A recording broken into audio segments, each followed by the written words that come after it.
حتى ما يسعد سلوك والبعد عن هدي باريك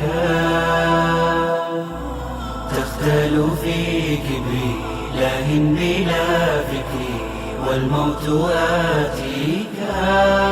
ایمان کہتے ہیں کسی بات کو اتنی پختگی کے ساتھ ماننا کہ اگر کوئی کتنا ہی ڈاؤٹ پیدا کرنے کی کوشش کرے تو ہم اس کے ڈاؤٹ کو قبول نہ کریں اور کہیں کہ نہیں ہم تو یہ بات مانتے ہیں، چاہے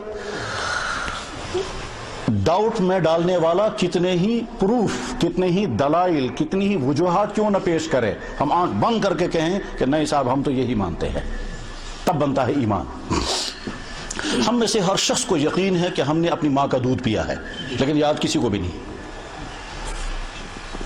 لیکن کسی بھی انسان سے اگر کہیں کہ صاحب میں پروف دوں گا آپ کو کہ آپ نے اپنی ماں کا دودھ نہیں پیا ہے، کہیں گے ہو سکتا ہے میری ماں کا دودھ خشک ہوا ہوگا، پھر گائے یا بکری کا دودھ پلایا گیا ہوگا یا ڈبوں کا دودھ پلایا گیا ہوگا، لیکن اس کے باوجود میں اسی ماں کو اپنی ماں کہوں گا جس کے پیٹ سے میں پیدا ہو کر کے آیا ہوں. اگر ہم سے یہ کوئی کہے گا آپ کو یاد ہے کہ آپ اسی ماں کے پیٹ سے پیدا ہوئے ہیں، کہ نہیں مجھے تو یاد نہیں ہے، تو آپ کیسے یقین رکھتے ہیں پھر؟ اور پکا یقین ہے کہ اتنا پختہ یقین ہے کہ دنیا کے سارے انسان اگر مل کر کے کہیں گے کہ تم اس کے بیٹے نہیں ہو، تو اس کے باوجود میں کہوں گا نا میں تو اسی کا بیٹا ہوں، میں اسی ماں سے پیدا ہوا ہوں. ہم میں سے کسی شخص نے اپنے باپ کو باپ بنتے ہوئے نہیں دیکھا، کیونکہ جس دن ہمارا باپ بنا اس دن ہم تھے ہی نہیں. ظاہر ہے ہمارا باپ اس دن ہمارا باپ بننا سٹارٹ ہوا ہے جس دن ہمارے والد کا نکاح ہماری والدہ کے ساتھ ہوا. اس کے بعد آگے چل کر کے جب ہم ماں کے پیٹ میں تیار ہونے لگے، باپ کی باڈی سے کوئی سپرم نکل کر آیا، ماں کی باڈی سے ایگ نکل کر آیا، وہ دونوں رحم میں جمع ہوئے، پھر ہم بننے لگ گئے. ہم کو نہیں معلوم کہ ہم بن رہے ہیں. اس کے بعد ہم پیدا ہو کے باہر آئے تو ہمیں نہیں معلوم ہم پیدا ہو کے باہر آئے. ہمیں یہ بھی نہیں معلوم یہ دن کا وقت تھا یا رات کا وقت تھا، ہم نارمل ڈلیوری ہوئی ہے یا سیزر آیا ہے، کچھ نہیں معلوم ہے. آگے چل کر کے جو ہی ہم ذرا بڑے ہو گئے، ہم نے ایک شخص کو کہا یہ ہمارا باپ ہے، ایک عورت کو کہا یہ ہماری ماں ہے، اور اس لیے ہم نے ان کو مان لیا کیونکہ سب یہ کہتے تھے. باپ نے بھی کہا میں تمہارا باپ ہوں، ماں نے کہا میں تمہاری ماں ہوں. باپ نے کہا اسی کے پیٹ سے تو پیدا ہوا ہے، اور ماں کہتی یہی تیرا باپ ہے، یہ میرا شوہر ہے، اور ہم نے مان لیا.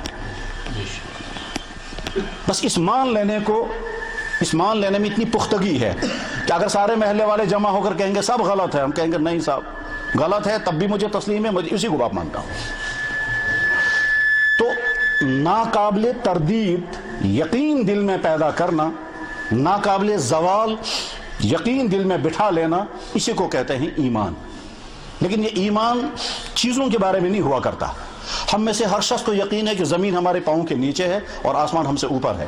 ہم میں سے ہر شخص کو یقین ہے کہ برف ٹھنڈی ہوتی ہے، آگ گرم ہوتی ہے.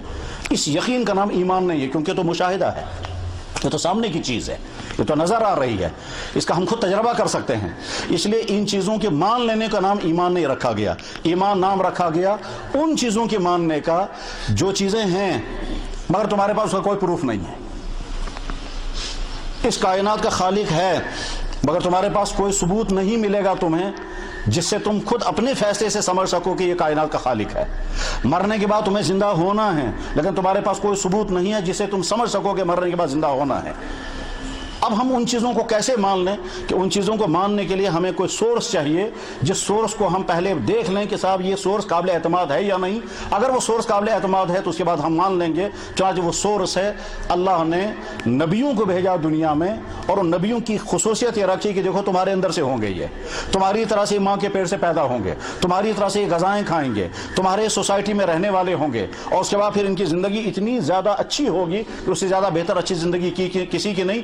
وہ میرا تعارف تمہیں کرائیں گے، وہ تمہیں بتائیں گے کہ صاحب میں ہوں وہ جس نے یہ کائنات بنائی، میں ہوں وہ جس نے تم کو پیدا کیا، اور میں ان نبیوں کے کہنے پر تم مجھے مان لو گے، نبیوں کے کہنے پر تم موت کے بعد کی زندگی کو مان لو گے، نبیوں کے کہنے پر نظر نہ آنے والی چیز کو مان لینا، اسی کا نام ایمان ہے.